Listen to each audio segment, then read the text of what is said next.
The train moves on, time stands still, and memories rush in. The first photograph shows a Vernon Vickers Mark III over Baghdad in Iraq. War-making and picture-taking work hand in hand.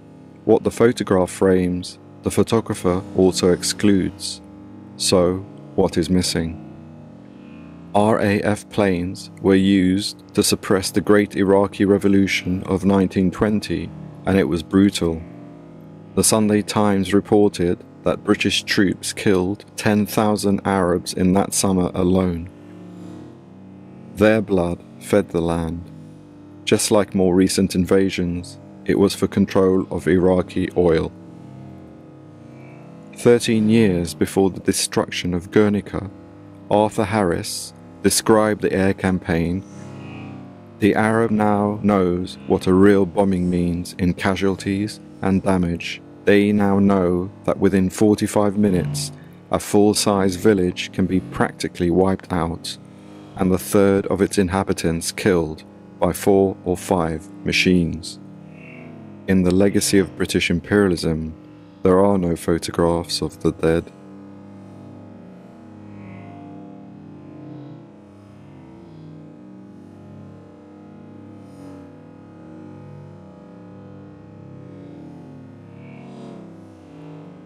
The second photograph. The man on the left in a hat is my father. It's 1970 and he is in Tripoli in Libya, not far from home, in Malta, where we all wait for him. He has been gone a long time, but there is a lot of work to do there. He's putting up buildings for Muammar Gaddafi, who only 1 year before took power in a revolutionary coup against King Idris. Gaddafi was a socialist and an Arab nationalist. He asked ex-colonial foreign workers to come and help build the country, so my father went. In the photograph, my father seems happy and warmly embraces the other man.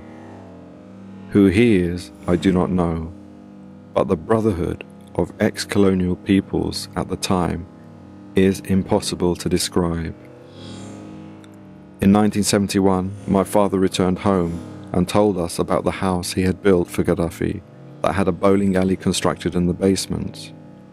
Apparently, Gaddafi loved to bowl.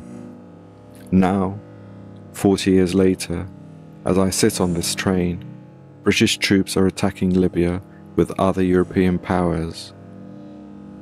Soon, Gaddafi will be dead.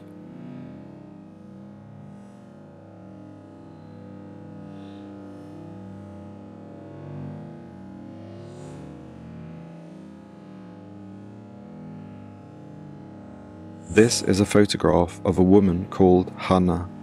At least, I think it is. When Gaddafi was overthrown, this photograph was in documents found in a house in Tripoli. It was in a bedroom belonging to a young woman called Hana Gaddafi.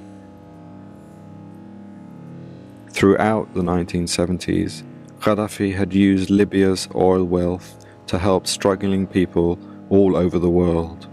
The Black Panthers, the IRA, the Red Army faction, ETA, the Sandinistas, and the Red Brigades were all engaged in revolutionary struggles against repression, colonialism, and imperialism. In 1986, US President Reagan ordered an attack on Gaddafi's house. He survived the assassination attempt, but held up a photograph of his young adopted daughter, Hana, who was said to have died in the attack.